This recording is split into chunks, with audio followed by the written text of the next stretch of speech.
This is Susan Bradley, and this is Tasks for the Weekend, May 29th, 2021. So this is a topic called flashing DOS boxes, and it's inspired by a topic in the forum where a gentleman indicated that he saw some screens that popped up as he logged into the computer. Now, he indicated that it happened regardless whether he was active on the computer or merely reading something, and they happened sporadically, and he indicated that he thought the title in the boxes indicated they were coming from Windows System 32, but it's visible only for an instant, couple of boxes in a row, only visible for a split second. And he was wanting to know if there's a program that can capture the boxes in order to identify what is causing it.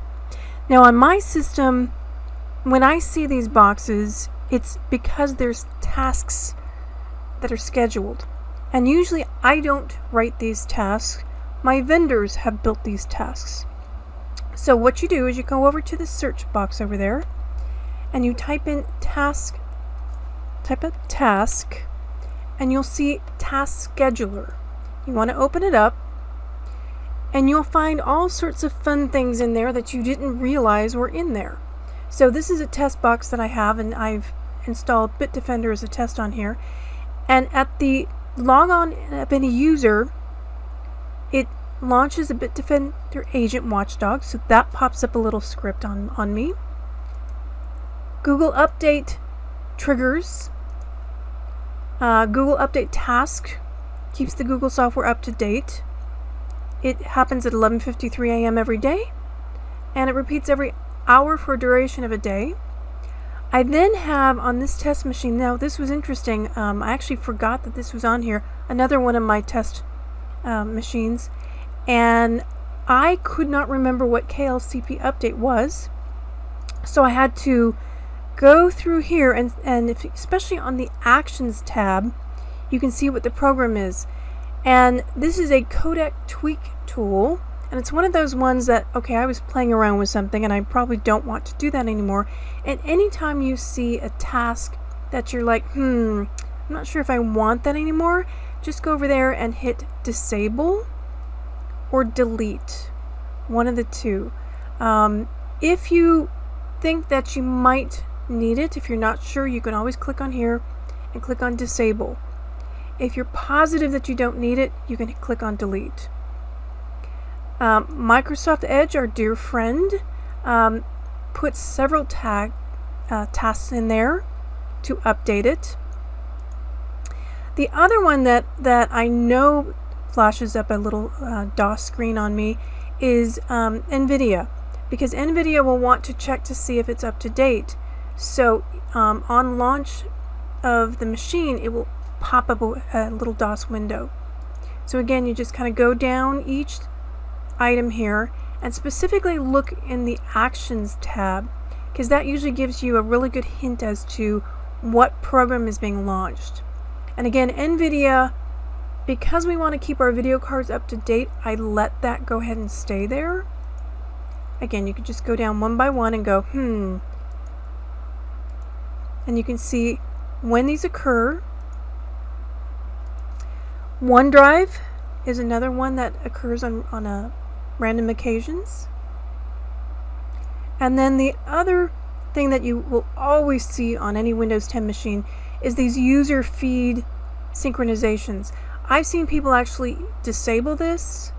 They usually don't delete it, but I see people disabling this because I know that people have indicated that sometimes that this does a slowdown. As you can see, it only does it at 3 o'clock in the morning. I shouldn't be awake at that time.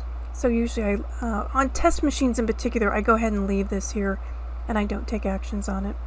But go through one by one. If you have any questions about what you see in this task scheduler, by all means, ask in the forums. And if you're more of an advanced person, you can actually create a task. So you can go in there and click on create a basic task. You can name the task, sample task. You can indicate if you want it daily, weekly, monthly, when the computer starts. If you want to start a program, Now, once upon a time, I used to use this, especially in the office, if I wanted to. This was a poor man's record-keeping system for when somebody logged into a computer. You could indicate when somebody logged in, send an email, and it would go into an email box. These days, they're deprecating that, so they don't want you to use it anymore. But you can use it to do what's called start a program. In here, you can browse around for a different program. You can indicate if there's certain arguments. And then when you're done, you just save this task. And then anytime it either on launch or date sequence or whatever you set, it'll do exactly what you want it to do. So that's basically what the task schedule is for. And again, a lot of vendors use it because it's an easy way to make the computer check in and check for updates. Both Google and Microsoft Edge, because they share the same back engine, use that to check for updates. Task Scheduler has been on our machines for many, many years. It's a pretty standard thing in a Windows environment, so it's nothing new. And as always, have a great week. The newsletter comes out tomorrow. We're on DEF CON 4 at this time. If you are in the United States of America, we're coming up to the Memorial Day weekend. If you're in UK, have a great spring bank holiday. If there's any other holidays I've forgotten, I'm sure there's tons out there. Hope you have a great weekend.